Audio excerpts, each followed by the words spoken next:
Morgan.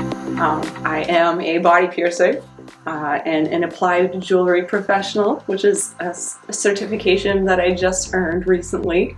I'm almost 30 years old and I've managed to luck out and get the career that I really always wanted to do. Helping my clients to potentially love a body part that they might not be fond of currently. I have been piercing in the industry for about 4 years now. I've worked around the industry for maybe about 6 or 7 years now. I first started getting pierced. There wasn't a lot of choices. It was about 11 years ago when I first started getting things done. I'm very lucky in the sense that many of my clients are amazing. One of my most memorable ones was a middle-aged woman who came in to get her nose pierced.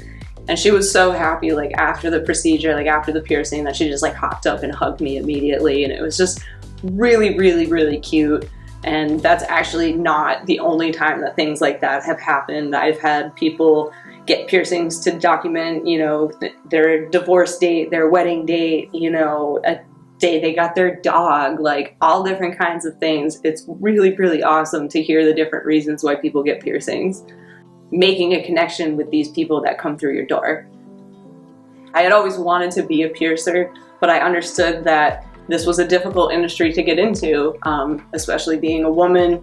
Just with the piercers I had already interacted with in my life, it seemed like something that potentially was not obtainable for me.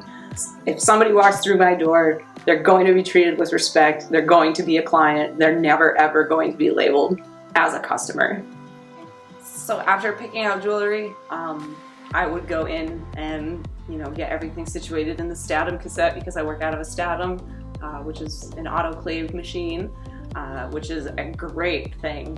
This shop is the first one that I've worked at that has a Statum that I get to work directly out of, and it is amazing. The Statum can sterilize in 7 minutes, which makes this whole process way quicker. Once the client finishes their paperwork, I'll bring them into the room. That's when we really get the show on the road. I'll wash my hands for the final time, and I've only done that about 6 times up until this point. So give my hands the final wash. I'll put on my gloves, start by unwrapping all of the packaging. I explain everything to the client. I basically have an entire routine that I go through every single time to make sure that everybody is perfectly prepared for the thing that's about to happen. So I want to make sure that they're happy with it. So we get the marking out of the way after we've cleaned everything up. Everything's as clean as we can possibly get it. The final step is to remove the cassette from the Statum, open that up, get my sterile gloves on, and then we do the actual piercing.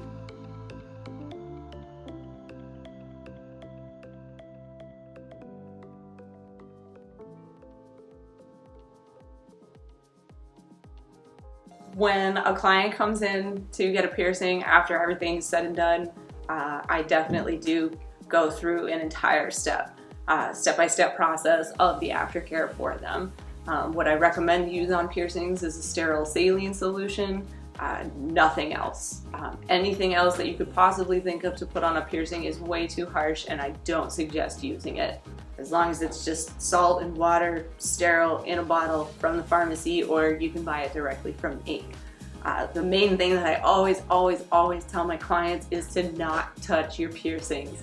Hands, unfortunately, are filthy and just bring lots of germs to the area. It's just not something that you want to introduce to a fresh piercing.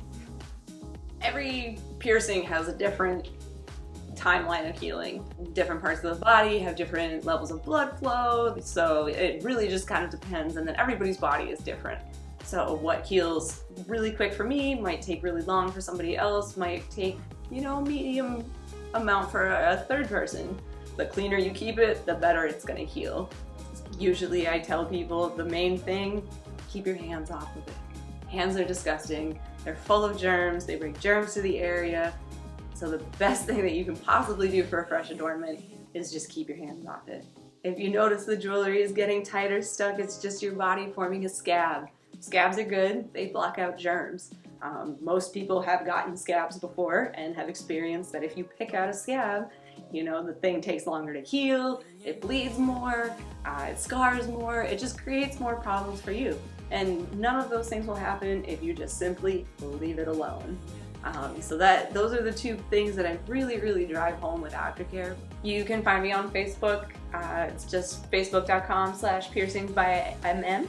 I do have a WordPress blog as well, which actually has like links to all of my social media. So that might be a little bit more beneficial, and that's just wordpress.com/piercingsbymm as well. And then you can contact me with any questions. I love answering questions. I love helping people out. Pretty much anything anybody needs, reach out and I'll do my best to help you out with it.